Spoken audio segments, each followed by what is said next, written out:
Bueno, hermanos, les invito que hoy abramos la palabra de Dios en Efesios capítulo 1, epístola de Pablo, Efesios capítulo 1. Esta fue una carta llamada Carta de la Cárcel. O sea, Pablo, mientras estaba preso, escribió esta carta con 3 más. Y a la iglesia que estaba en Éfeso, una importante iglesia. Después esta iglesia aparece otra vez más en Apocalipsis de Juan como esta iglesia firme en la palabra, pero que necesitaba de un quebrantamiento espiritual. Pero es una carta hermosa de la palabra de Dios. Vamos a leer desde el capítulo 1, Efesios 1. Está dentro de una gran perícopa que va del versículo 3 hasta el versículo 14. Nosotros vamos a leer estos versículos, pero nuestro texto base estará desde el versículo 3 hasta el versículo 6. Dice la palabra de Dios: bendito sea el Dios y Padre de nuestro Señor Jesucristo, que nos bendijo con toda bendición espiritual en los lugares celestiales en Cristo. Es la primera vez que aparece aquí en el Nuevo Testamento esta expresión, en los lugares celestiales en Cristo. Según nos escogió en Él antes de la fundación del mundo, para que fuésemos santos y sin mancha delante de Él. En amor, habiéndonos predestinados para ser adoptados hijos suyos por medio de Jesucristo, según el puro afecto de su voluntad, para alabanza de la gloria de su gracia, con la cual nos hizo aceptos en el amado. Oremos una vez más. Padre, bendícenos en la comprensión de tu palabra y que tú tengas misericordia de nosotros. Te alabamos orando agradecidos en el nombre de Jesús. Amén y amén. Hermanos, ustedes que conocen nuestros símbolos de fe, nuestros documentos confesionales, nosotros hemos leído durante casi 2 años las preguntas del Catecismo Menor y ahora estamos leyendo las preguntas del Catecismo de Heidelberg. Estos documentos son muy interesantes. Es muy conocida la pregunta 1 del Catecismo Menor. ¿Cuál es el propósito? ¿Cuál es el fin? ¿Cuál es la finalidad nuestra? ¿Para qué vivimos? ¿Para quién vivimos? Y la respuesta es conocida de la mayoría de los creyentes, que el propósito de nuestras vidas es la gloria de Dios. Ese es el fin principal del hombre, poniendo literalmente como está ahí en la pregunta. Si nosotros llevamos este concepto para Dios, ¿cuál es el fin principal de Dios? ¿Por qué Dios creó todas las cosas? Porque Dios nos creó. Porque Dios provee todas las cosas. Porque Dios glorificará todas las cosas. Porque Dios envió a su Hijo Jesucristo. ¿Cuál es el propósito de la historia que está bajo el control de Dios? Y porque Dios permite el sufrimiento, el fracaso. La respuesta es una, para su propia gloria. Yo no sé, y es muy difícil ecuacionar todo eso, pero al final de todas las cosas que nosotros vivimos, de los fracasos que comentaba, de las pandemias que vivimos, de las guerras que vivimos, del mundo caído que vivimos, de los fracasos personales, del sufrimiento personal, de las pérdidas. En todas estas cosas, de alguna manera, al final de ellas, Dios se llevará toda la gloria.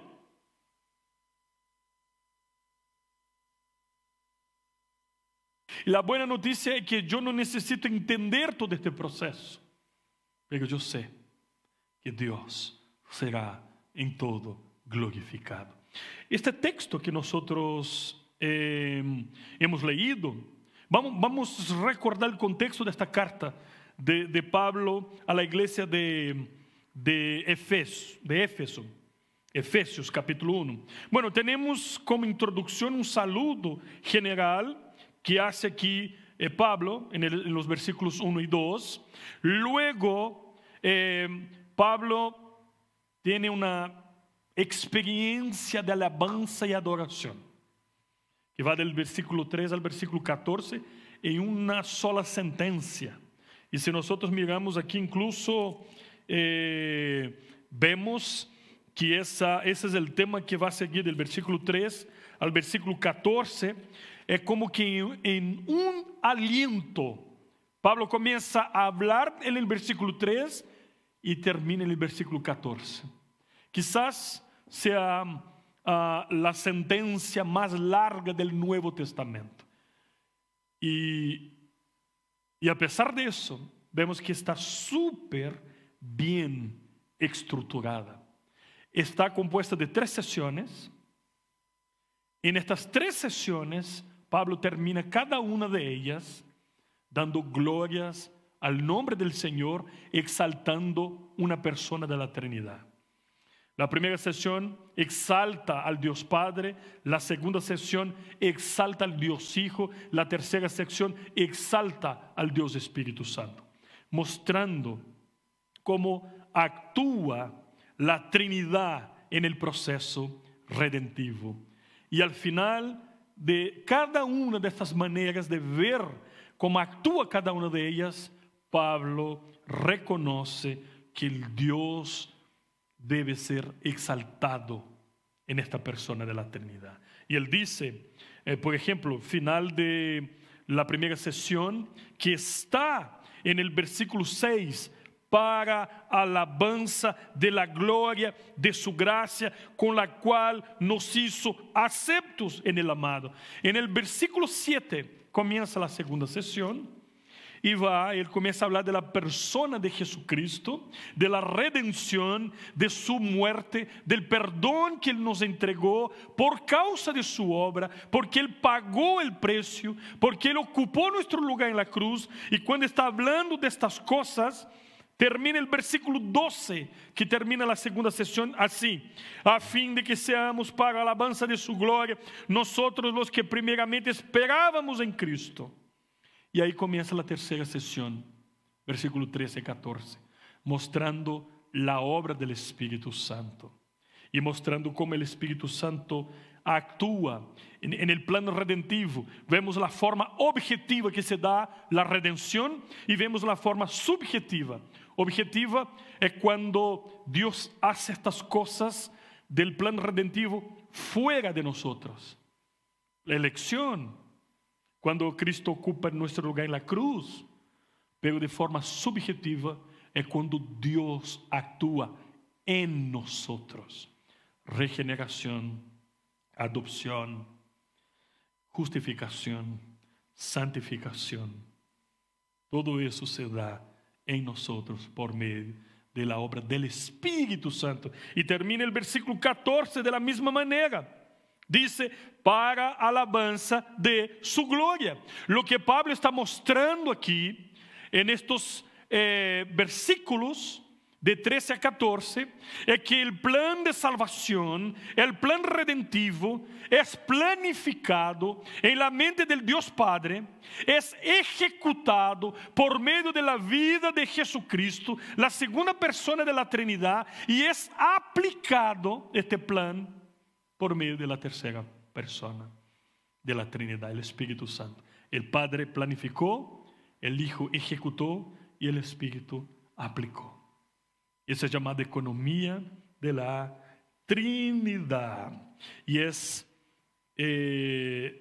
motivo de alabanza. Por eso que Pablo comienza invitando a los hermanos a dar gracias a Dios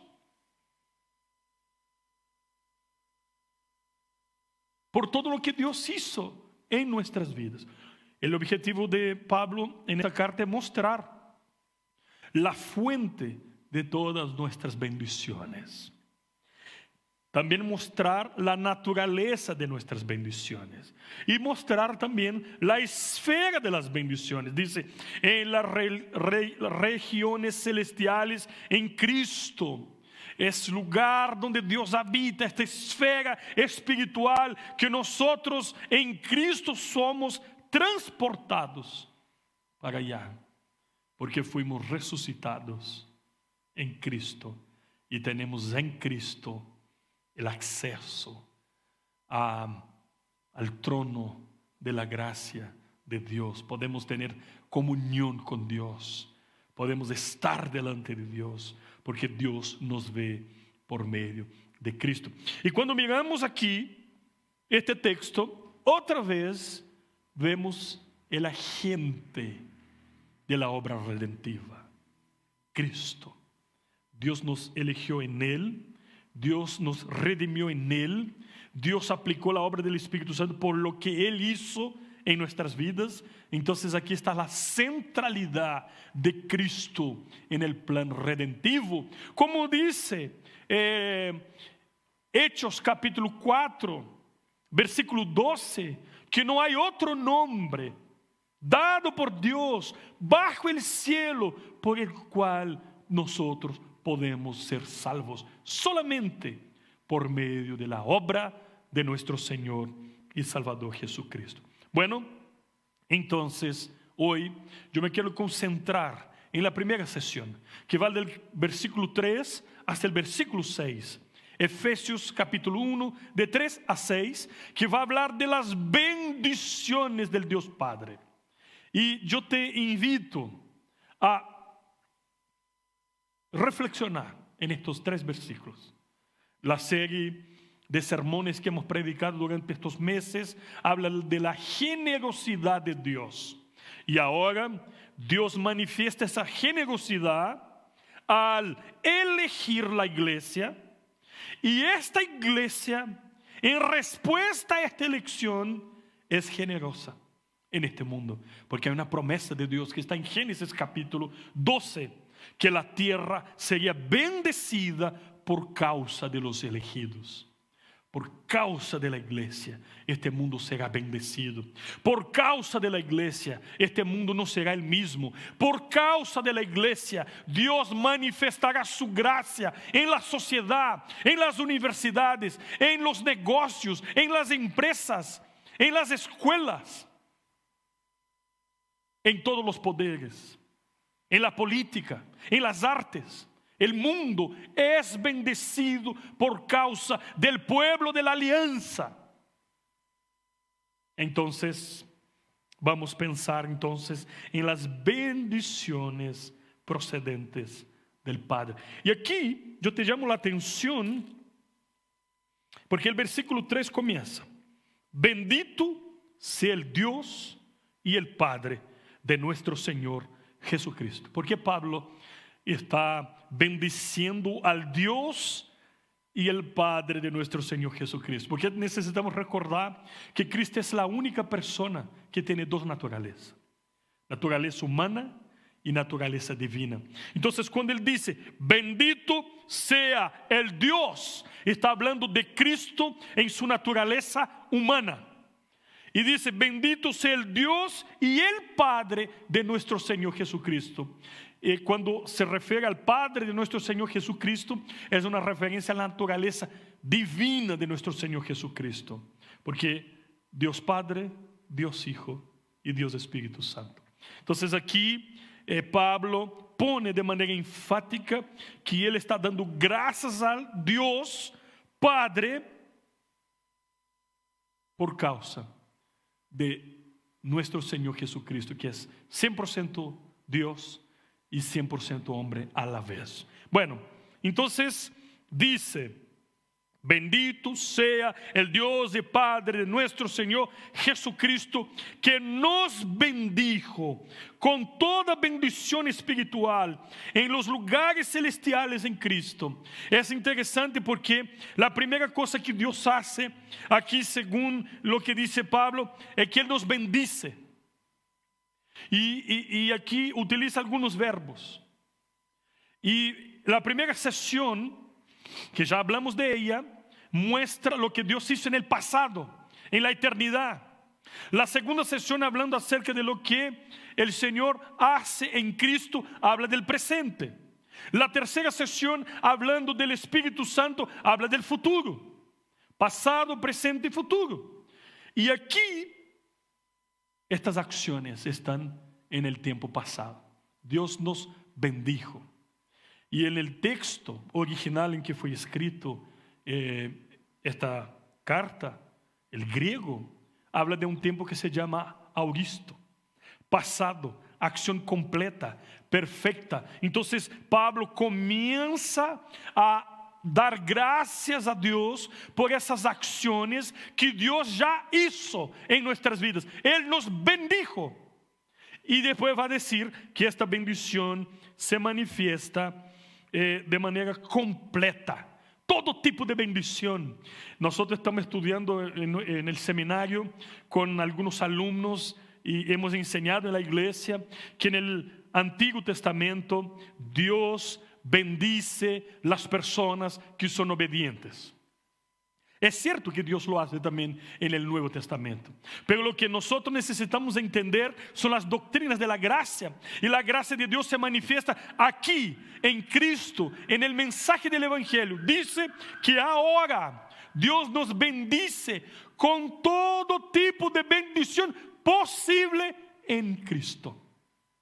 Ya está dada la bendición, porque Cristo obedeció perfectamente, y en Cristo somos bendecidos con toda suerte, con todo tipo posible de bendición en todos los aspectos, en todas las esferas de nuestras vidas. Entonces, Pablo comienza a dar gracias a Dios por algunas cosas que Dios hace aquí. Y son 6 cosas. Y él va a reconocer lo que Dios está haciendo. Pero aquí yo quiero destacar algunas solamente. Primero, versículo 4, dice: según nos escogió en Él antes de la fundación del mundo. Verbo en el pasado. Dios nos eligió antes de la fundación del mundo. Hoy día estamos hablando de la generosidad de Dios en la elección. Dios nos elige porque fue generoso con nosotros. Y al ser elegido, cuando se manifiesta la gracia de Dios en mi vida, soy un instrumento en las manos de Dios para bendecir. ¿Por qué? Porque el texto sigue diciendo que nosotros fuimos elegidos para sermos santos y sin mancha delante de Él. Por lo tanto, los que fueron elegidos son santos. Entonces, esta idea de que elección significa que yo puedo vivir una vida de cualquier manera está equivocada. Si no hay santidad, no hay elección. ¿Cómo reconozco una persona que fue elegida? Por medio de su vida. Porque el propósito de la elección, ¿cuál es? Ser santo, sin mancha, delante de Él. Entonces, si alguien te dice: yo fui elegido y puedo vivir de cualquier manera, no está diciendo algo que está en la Biblia. La Biblia dice que todos los hombres y mujeres de Dios que fueron elegidos antes de la fundación del mundo y que conocieron al Señor son reconocidos como verdaderos discípulos por la manera en que vive, por la manera en que da frutos para la gloria de Dios. Sin fruto, sin vida, sin transformación, no hay elección. Entonces Dios nos eligió. Es una bendición. Dios mira la masa de hombres pecadores, hombres y mujeres. Dios escoge algunos de ahí. Es la primera acción que Dios hace. Nadie que llega al infierno y que llegará al infierno van a poder decir a Dios, ¿por qué estoy aquí? Porque todos nosotros merecemos el infierno.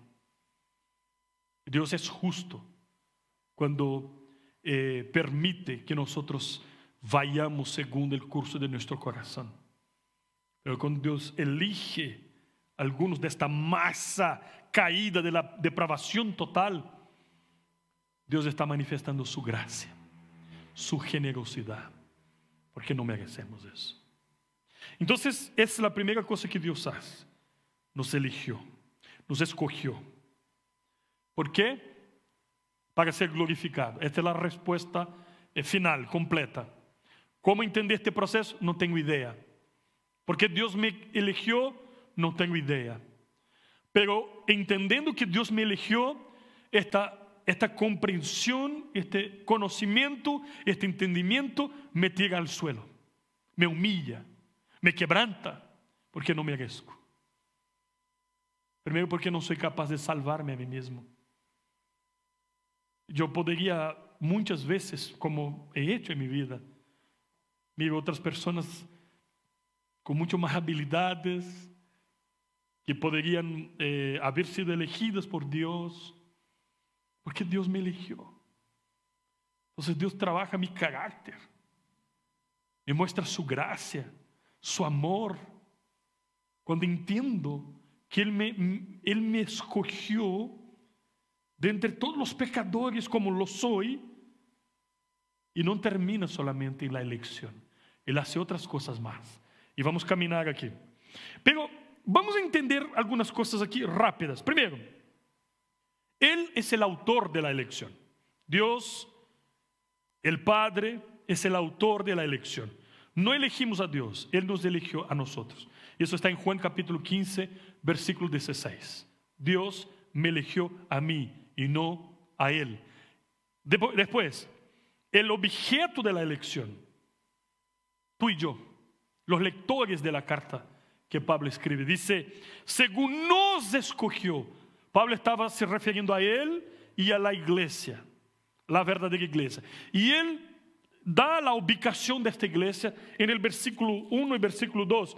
Pablo, apóstol de Jesucristo, por la voluntad de Dios, a los santos y fieles en Cristo Jesús que están en Éfeso. Tenemos dos posiciones.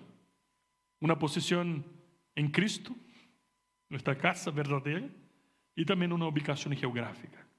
Y Pablo está diciendo, los santos, a los santos. Nosotros somos objetos de esta elección. La naturaleza de la elección. Dios nos eligió para sí mismo de acuerdo con su buena gracia, con su placer, con su propósito. La elección es un acto de su soberana benevolencia. Dios no me eligió basado en su presencia.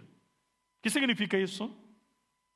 Dios no miró en el túnel del tiempo y dijo, Danilo va a ser una persona buena, por su libre albedrío, él se humillará, él se va a arrepentir y él me va a buscar, por lo tanto lo voy a elegir. No, eso no es elección. Elección no está basada en la presencia de Dios, está basada en la soberana voluntad de Dios. Dios me elige, Dios me decide predestinarme y entonces yo recibo por la fe la obra de Cristo. No es, esta elección no se da porque Dios vio algo bueno en mí. No, es por gracia, es incondicional, es por su acto autónomo y soberano. No es por su presencia, es por su soberanía. No se trata de algo bueno que yo voy a hacer, no hay nada bueno, soy completamente pasivo, es obra de Dios, es obra santa. El fundamento y el agente de la elección, Cristo, nos eligió en Él, para Él, por medio de Él, en el amado, en el Señor, en la segunda persona de la Trinidad, en el pan de vida, en la resurrección y la vida, el camino, la verdad y la vida, en Cristo.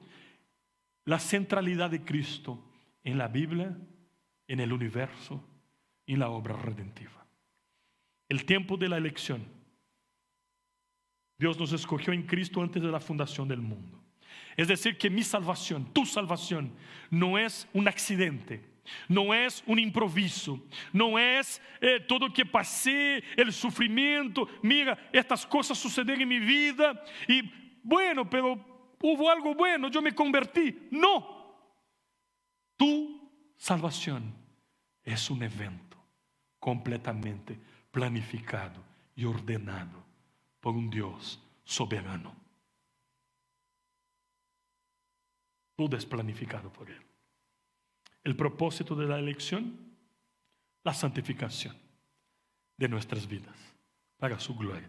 Después en el versículo 5 dice que Él nos, en amor, habiéndonos predestinados para ser adoptados hijos suyos. Aquí aparece otra palabra que por muchos piensan que significa lo mismo.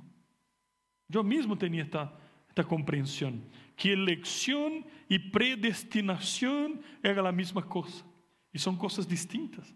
Y es por eso que Pablo muchas veces utiliza estas dos palabras no como sinónimos, sino como acciones distintas. Entonces Dios mira la masa, el mundo caído, los depravados totalmente, y Dios elige a algunos, y a estos que Dios eligió, Dios los predestinó, les dio un destino, su gloria, la vida eterna. Entonces elige es una acción, predestina para la nueva Jerusalén es otra acción, y Él predestina a aquellos que Él adopta. ¿Y cómo se da eso? Se dice en amor, habiéndonos predestinados para ser adoptados hijos suyos. Fuimos adoptados en Cristo. ¿Qué significa eso?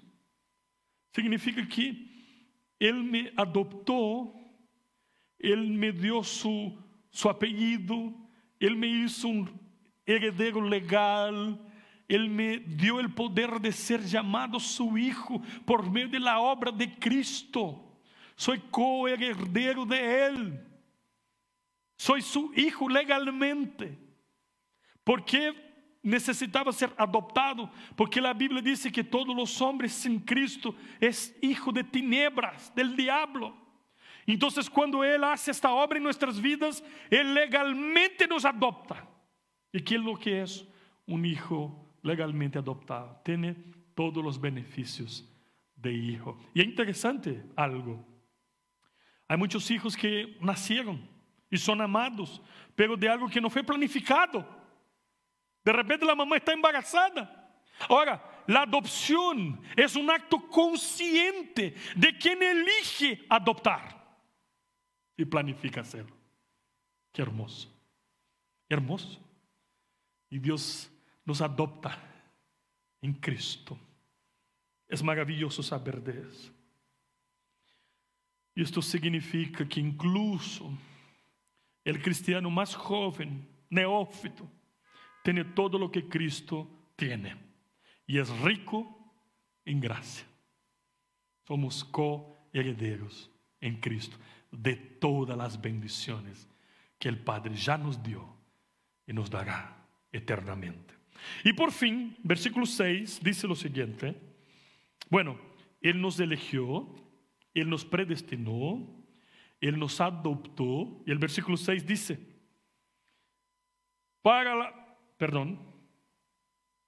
y en amor, vamos a leer desde el versículo 5. En amor, habiéndonos predestinados para ser adoptados hijos suyos, por medio de Jesucristo, según el puro afecto de su voluntad, para alabanza de la gloria de su gracia, con la cual nos hizo aceptos en el amado. Entonces, nos eligió, primero nos bendijo, nos eligió, nos predestinó, nos adoptó y ahora nos aceptó. Nos aceptó en Cristo. En nosotros mismos no somos aceptables a Dios, pero en Cristo nos hizo aceptos. Quando leemos a epístola de Pablo a Filemón, hay aqui uma hermosa ilustração desta verdade. Pablo escreveu: recibe a tu esclavo Onésimo Filemón como se me receberas a mim. Está no versículo 17. Aun quando hemos pecado, Cristo le disse ao Padre: recibe a este pecador, que hoje dia é santo, é um pecador pero regenerado. Padre, como se me recebieras a mim. E isso é maravilhoso. Soy acepto em Cristo. Quando o hijo pródigo vuelve a la casa del Padre, ele dijo: yo quiero volver a la casa de mi Padre porque mi Padre es justo, es generoso. Y si me trata como trata a sus trabajadores, es mucho mejor que vivir la vida que estoy viviendo. A veces hacemos aventuras fuera de la casa del Padre. Hay mucha gente que hoy domingo, creyente, que nosotros tenemos separado para estar aquí, escuchando la palabra de Dios, adorando a Dios, está haciendo otras cosas. Otras cosas. Es cierto que hay emergencias, que hay situaciones, y está bien.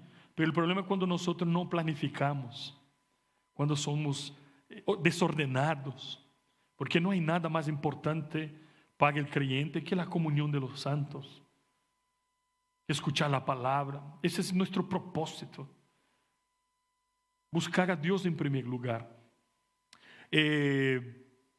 Cuando nosotros recordamos esta historia del hijo pródigo, cuando él está viviendo esta vida, alejado de Dios, apartado de Dios, apartado de la casa de su padre, como muchos cristianos están haciendo, él vuelve, él se arrepiente, y su gran duda es: ¿seré acepto?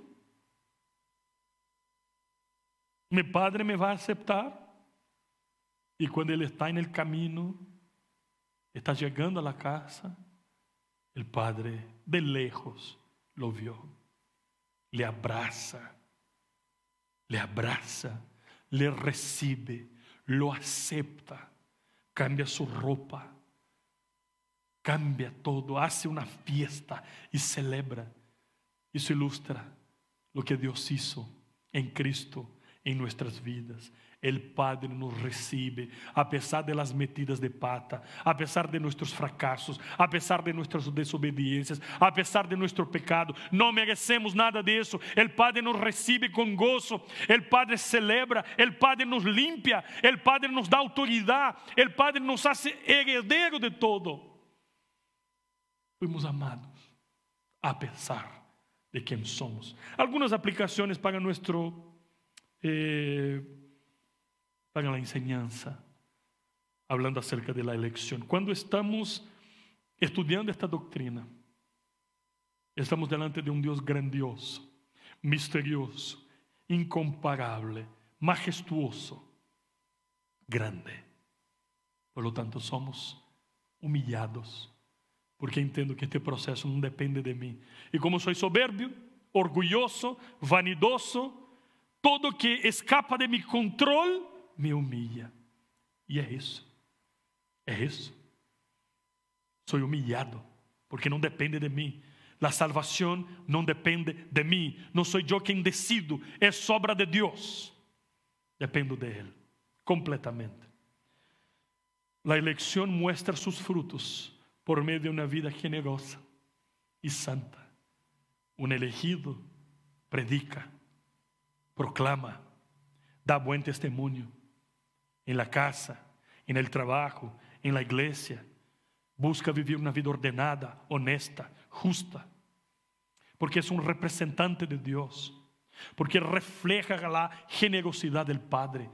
Lo que nosotros estamos viendo en esta carta es que Pablo está diciendo que yo soy tratado por el Dios Padre como el Dios Padre trata el Dios Hijo. Por lo tanto, soy hijo de Dios, creador y dueño de todo el universo. Por lo tanto, debo vivir como Él, como le agrada a Él. O sea, hay un impacto en mi vida saber que soy elegido, dando fruto para la gloria del Padre. Dios predestina y los predestinados por la acción del Espíritu Santo pueden recibir el llamado divino, aceptar al Salvador, y esto sucede tan naturalmente que él, el predestinado, no se da cuenta que su aceptación fue condicionada a la gracia de la elección de parte de Dios, no por nada de lo que hemos hecho. Vamos a dar gracias a Dios, vamos a orar. Vamos a dar gracias a Dios por todo lo que Él ha hecho en nuestras vidas, por su amor, por su fidelidad, porque Él hizo todo en la cruz.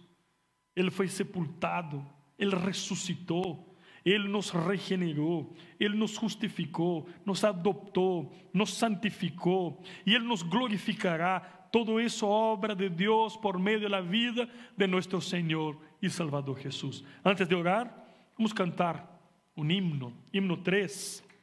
Nos hemos reunido y nosotros nos reunimos en el nombre de Cristo.